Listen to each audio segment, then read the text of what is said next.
Do you believe that the NFL should also adopt the bubble model? Of course, but even if they do, it could be an issue because there's so many players and personnel on an NFL team.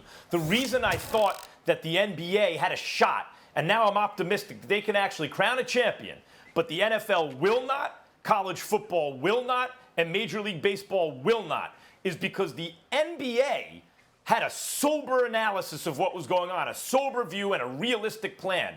That's why in the previous segment we were just talking about players' concerns about what to do and how this is going to work. That's about extracting things from the league. But in other instances, we've heard things like, I don't know if I want to be away from my family that long, I can't get in and out of the bubble. That's what it takes. That's the reason South Korea has handled this so much better than the United States. And in fact, our curve has flattened but has not gone down like most other industrialized nations where coronavirus has been a problem. You have to be strict about it. The NFL had a very kind of laid-back approach to my way of thinking. You're not going to have a bubble. You're going to be in all these different locations. It just didn't seem there's so many people on an NFL team personnel in the first place, and it's a full contact sport. It's a problem. You have to be stricter in football than you do in basketball for that reason, in my view, and they didn't have a realistic plan. The reason I think there's been so much optimism about this, and I've heard things like, well, you're not a doctor. You don't need a doc to be a doctor to learn the facts and use your brain.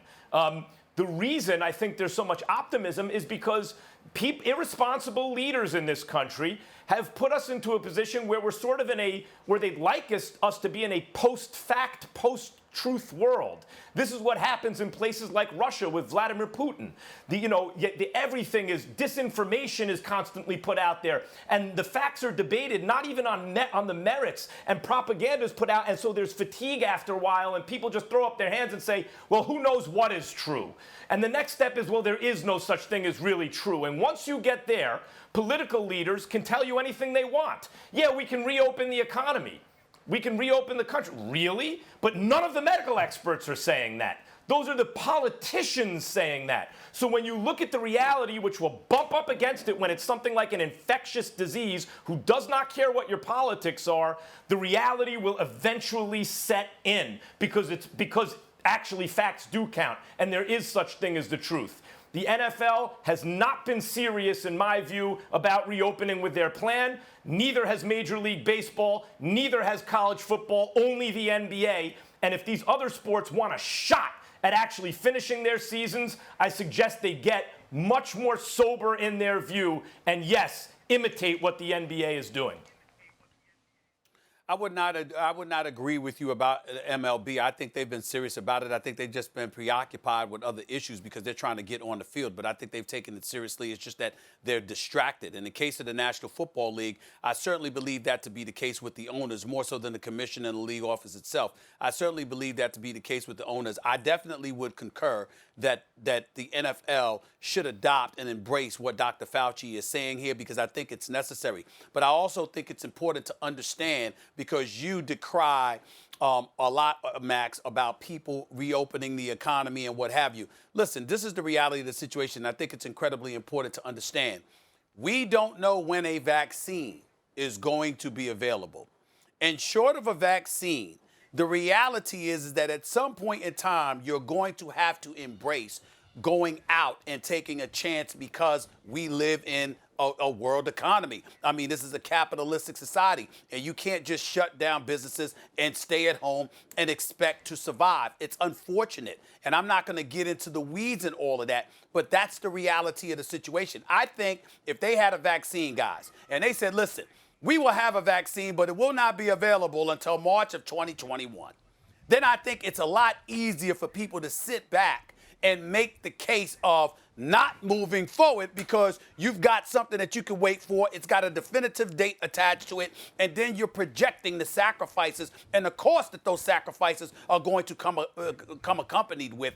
And as a result, you can plan accordingly. The problem is because everything is nothing is finite, rather. Everything seems to be up in the air and indefinite. You're essentially asking people, at least in their minds, to just sit back and let life pass them by without moving forward because you have no idea when that's going to transpire. Dan, I'd like to just It's the respond to perfect this excuse. very quickly. I know that. I know you would like to respond. We heard you. You're going to respond. All I'm saying is that's the mentality of people. And because that's the mentality of people, it's easy to transfer that to NFL owners who are looking for an excuse to ignore all the information that you, Max, and so many others have. And as a result, we need to hope that Dr. Fauci saying what he says at least affords them the mindset of having, look, we got to be in a bubble. We got to be limited in our access to the outside world. This is what it's going to take. Even when we see loved ones, guess what? We can't hug and kiss them sometimes. Sometimes we might need to stay 6 feet apart from them. Sometimes we just got to, we got to handle it that way as opposed to just being regular. We have to accept it, embrace it, and move forward because that's what we're living in right now. Dan, I'll give it right to you. I'll just say, Stephen A., yes, that's right. People don't want to sit there unless it's a disease that's going to, the 90% mortality rate or 50%, unless it's a bubonic plague or something like that. People are not just going to sit in their houses forever. That's right. Eventually, people need to live their lives. But it's going to be a very different kind of life in the near future than what people are used to. It requires much more discipline than many people have been showing, and that some political figures and other business leaders would like because it has a dampening effect on the economy, even if it doesn't grind the economy to a halt. So leagues like the NBA, who had a sober view of this, said, here is what we need to do, and they had a realistic approach, and it can be done. The NFL, pie in the sky, starry-eyed, and what Fauci is saying reflects that. You can't do it the way you want to do it. It's going to have to look much more like the NBA.